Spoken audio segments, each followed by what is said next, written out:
Good morning, everyone out in LinkedIn land and on Facebook and YouTube, or if you are catching the replay of this or watching later, welcome to Listening with Your Eyes Live.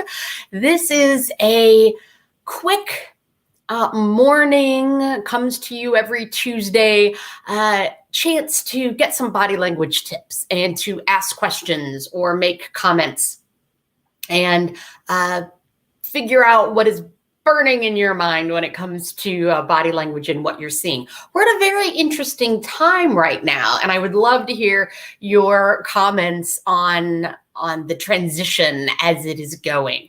And even if you are watching this later, I would love you to just drop me a note at allison@movingimageconsulting.com and tell me kind of what it is that you're seeing or what you're experiencing. Are you moving back to the office over the summer? Are they giving you the summer to stay remote, but come, right after Labor Day, kids are back in school, you're going to be back in it? I'm hearing a lot of people saying it's weird.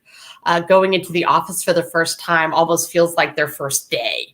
I was on a training last week, and this company had just gone through a renovation. So one of the managers was saying, yeah, I went into the office for the first time and it was like the first day because they've renovated and everything's new. And so it's interesting, right? That this transition is kind of causing some of us to have anxiety that we hadn't experienced in quite a long time. So this is something that I think we're going to be talking about for a while now.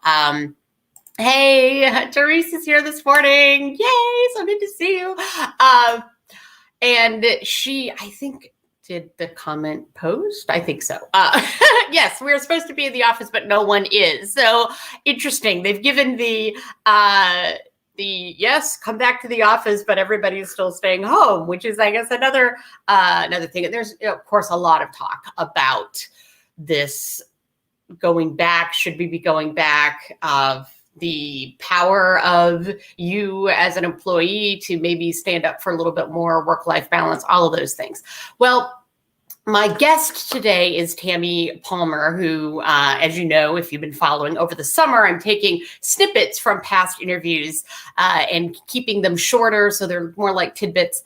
And we are reviewing some of the best bits from my guests and then talking about them in a new way. And it's interesting when I go back and listen to the previous conversations and they strike me a little bit differently, or I'm like, oh, I could have said this. And so the summer is giving me a chance to do this. Now, next week, we will probably be coming to you live from Wrigley Field, maybe a little bit later than 7:30, because we are filming our TEDx Wrigleyville next week, and I am their presentation coach. We actually have rehearsals today. Right after this, I go into rehearsals all day starting in about 20 minutes. So this will be quick. But so next week, maybe live from Wrigley Field, because I will probably be driving at this time and setting up. So just everything's a little fluid over the summer, right? We're not necessarily sticking to the same time every week. So Paige, good morning.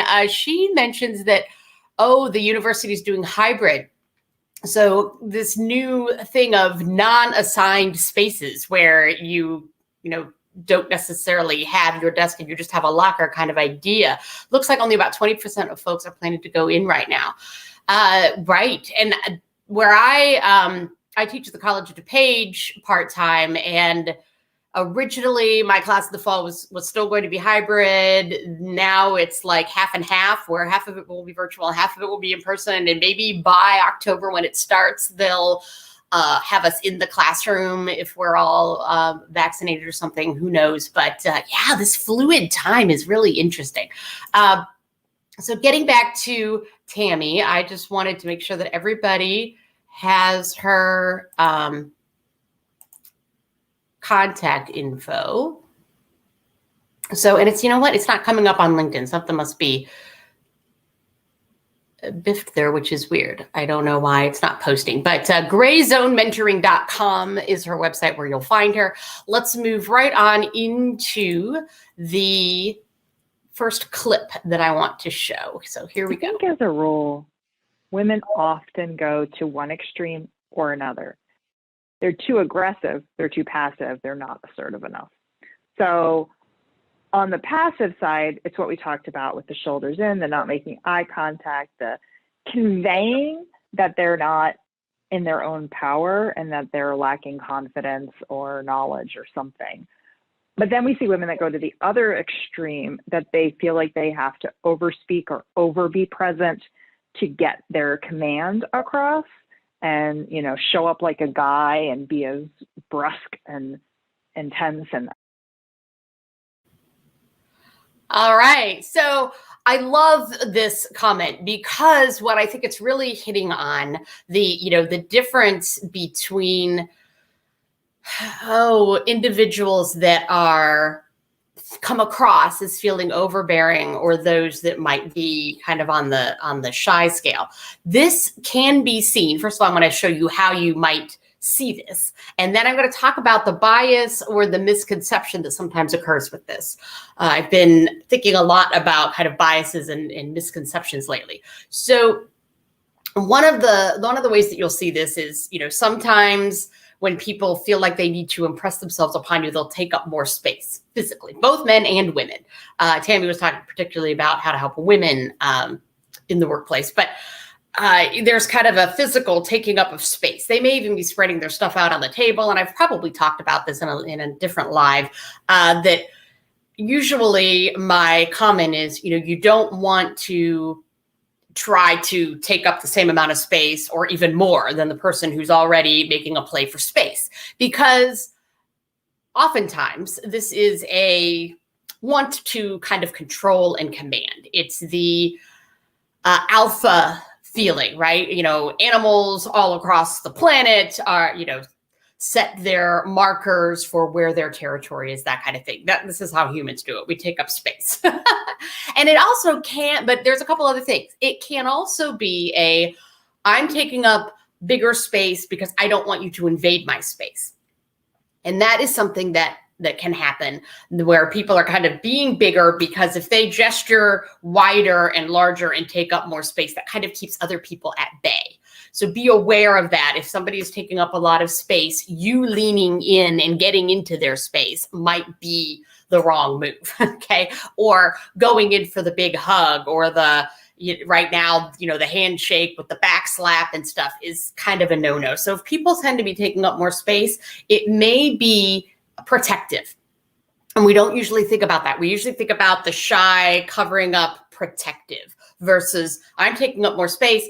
Some of these folks have lower self-esteem and they feel like they're taking on a persona of having a little bit more bravado in order to make themselves feel more empowered and more, or they might have read this somewhere, or they might have been told this by a different coach that, to feel better and more powerful when you go into that meeting, take up more space.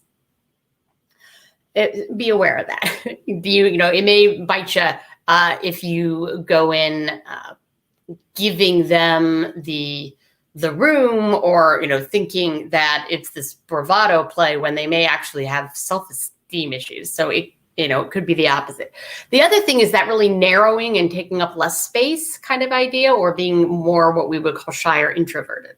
This also can be a misconception. If it goes all the way to collapsing and closing off, yes, I would say treat that person a little bit more kindly or with a little bit of grace, because there probably is something going on there, or they are nervous, or their self-esteem, they're kind of showing on their sleeve, right? That they're a little bit less confident.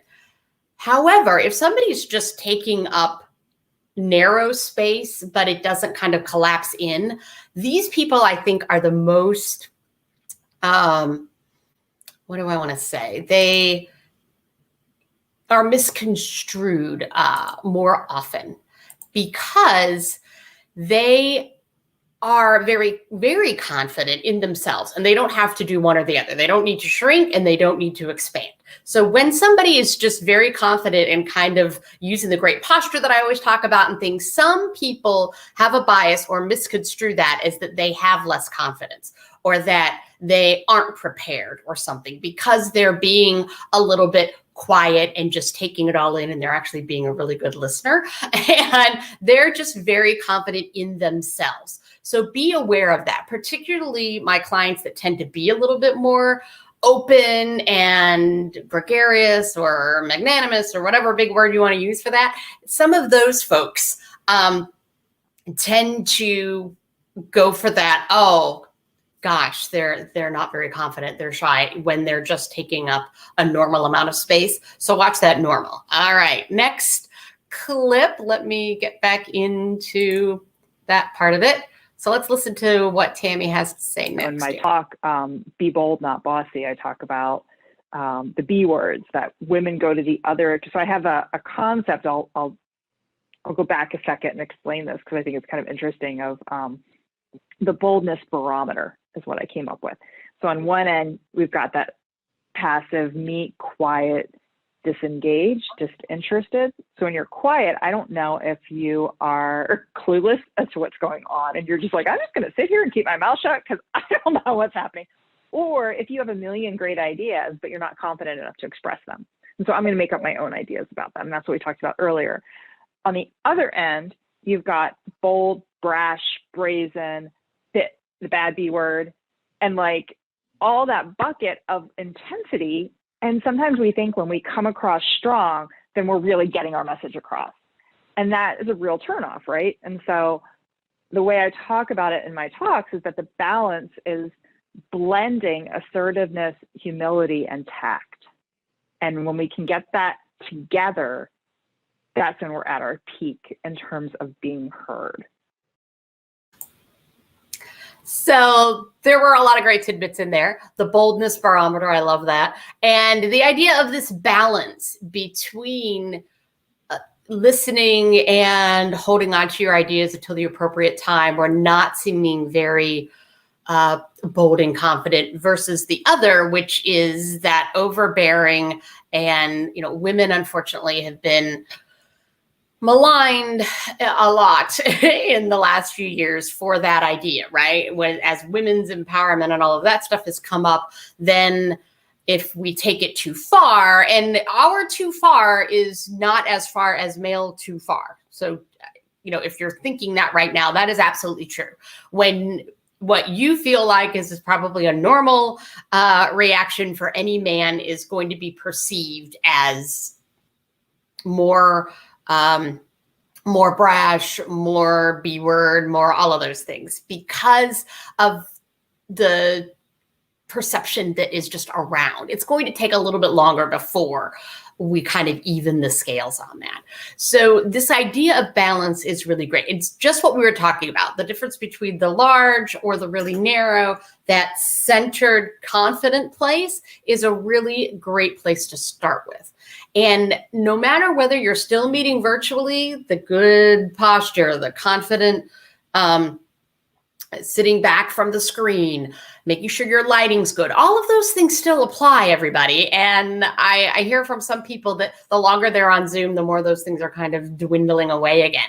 And so don't forget that, right? Still keep all of those great things. And when you go back to the office, that middle road is going to be very important because of this idea that everybody's a little bit weirded out by going back to the office. If you haven't been in for 15, 16 months, it will be a little weird the first time you're all in a conference room together. So you need just be aware of that, and acknowledge it. Go ahead and, you know, who all thinks this feels weird today? I think it's okay to still talk about it, just as we were encouraged to talk about going virtual at the beginning and how difficult that may have been for some people on your teams, depending on what they were dealing with as far as caregivers and everything else. And there's also that, you know, are they wishing that they were back at in the office or when they were on Zoom? And now do we have the opposite? Do we wish that we were back on Zoom when we're in the office.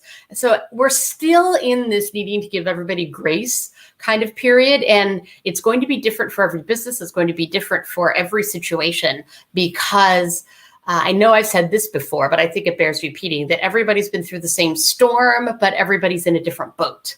And how battered and bruised your boat is coming up to shore, i.e. going back to the office, and how pristine and large the yacht is that somebody else may have been experiencing, because it hasn't been absolutely terrible for everybody. We also don't want to make that wrong assumption because for many people, there were some silver linings. We got to spend more time with our immediate family. We had more game nights and movie time and things that we didn't have necessarily maybe before when we were all commuting. So some of those things, remember, those things have changed. Those were the 2 clips for today. So to recap, particularly for anybody that maybe joined and has fast forwarded through some things, we're looking at how much space you're taking up, which is important. But that middle road is really great, and don't misconstrue the middle road for shyness or lack of self-esteem or introvertedness, because most people that are in that middle road, even if they're this kind of middle road, it doesn't have to be full confident the way I always sit. Even if it's just what looks kind of normal, don't assume that there's some kind of shyness going on there. The opposite, if somebody's really big and bold, don't automatically assume that they're uber confident. They may be trying to encourage their brain that they are uber confident, and you may need to help them out a little bit, particularly if you're their manager. You may need to give them some props to boost their self-esteem so they don't have to do this big bravado thing if that's not really their habit. Well, have a fantastic day, everybody. I need to hop off to go do the TEDx coaching.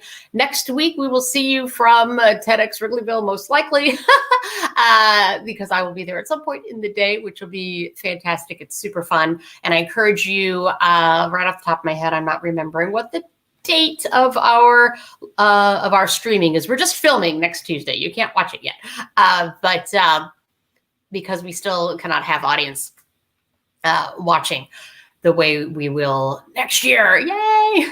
So have a fantastic day, everybody. Thanks so much for the comments that we had. Oh, and I should put it back on comments. There's a comment. Oh, no, maybe I already showed it. Oh, just thank you. Yay. Thank you, 2Page. That's great. I always forget to look at the side if I'm not on comments to see when comments come in. So have a fantastic day, everybody. We'll see you next week at some point. Watch. I always post when it's going to be, because it's been flexible over the summer. Have a great day. Enjoy the sunshine. Bye.